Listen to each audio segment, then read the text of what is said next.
ओम मित्रों, आज आप लोगों के बीच में इस वैज्ञानिक युग में बढ़ती हुई सामाजिक समस्या को लेकर के आया हूँ।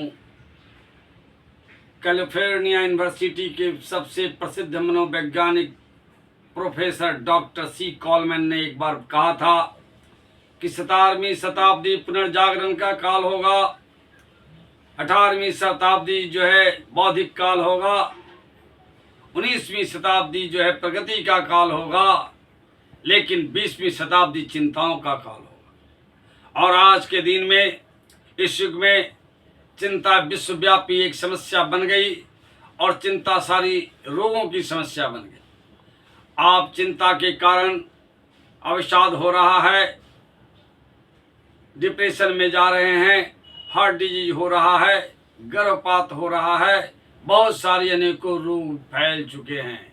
तो आज आवश्यकता है कि इस युग में जो चिंताओं का काल हुआ, उस चिंता से मैं चिंता मुक्त कैसे हो सकूं। और इसका सबसे बड़ा दुष्प्रभाव आज हमारे समाज के वृद्धा लोगों पे पड़ रहा है, बुजुर्ग लोगों को पड़ रहा है, जो इस वैज्ञानिक युग में, मशीनी युग में बच्चे तो जरूर पढ़ लिख जाते हैं, विद्वान हो जाते हैं, लेकिन इसे अर्थ युग से जोड़ लेते हैं और सिर्फ अर्थ के लिए अपनी कमाई का साधन बनाने हेतु वो देश विदेशों में चल जाते हैं। स्थिति ऐसी हो रही है कि हमारे यहाँ खासकर भारत के अंदर में आजकल वृद्धा आश्रम बहुत तेजी से खुल रहा है और वृद्धा लोगों का सेवा हो रहा है। ऐसी स्थिति क्यों आई? इस समस्या धीरे धीरे हमारे समाज में बढ़ता जा रहा है।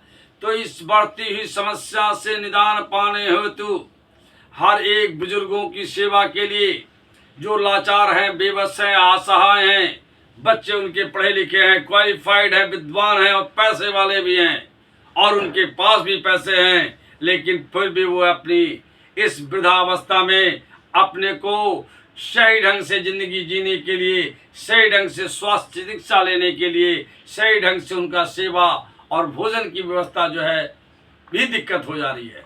ऐसी परिस्थिति में बहुत बेबस और असहाय हमारे बुजुर्ग होने जा रहे हैं और हो रहे हैं। ऐसा देखने को मेरे को समाज में मिला है। तो मैंने एक निश्चय किया कि मैं एक जन आश्रय ट्रस्ट बनाऊंगा।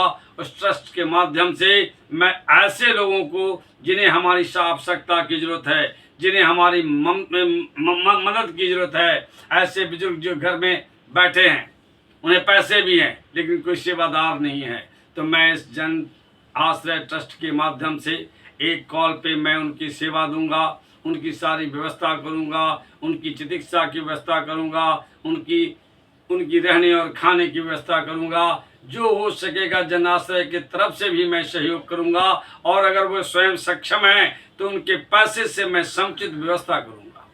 इतना ही नहीं, आज समाज में शिक्षा का बड़ा ही आवश्यकता है। आज के दिन में एक ऐसी शिक्षा चाहिए जो संस्कार युक्त शिक्षा हो।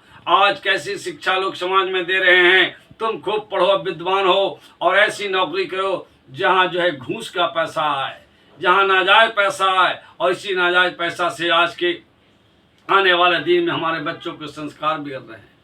और बिगड़ते हुई संस्कार से हम अपने नए युग में एक बच्चों को संस्कार युक्त शिक्षा की व्यवस्था करना चाहते हैं। आज पढ़ लिख करके डॉक्टर सिर्फ उनकी एक ही भाव रहती है, अधिक से अधिक पैसा कमाओ, सेवा की भाव, मानवता की बात रहती नहीं है। तो मैं चाहता हूं कि एक ऐसी शिक्षा व्यवस्था हो जहां से चिकित्सक तो निकले लेकिन उसके भीतर ममता, मोह और मानवता कूट कूट कर भरी हो।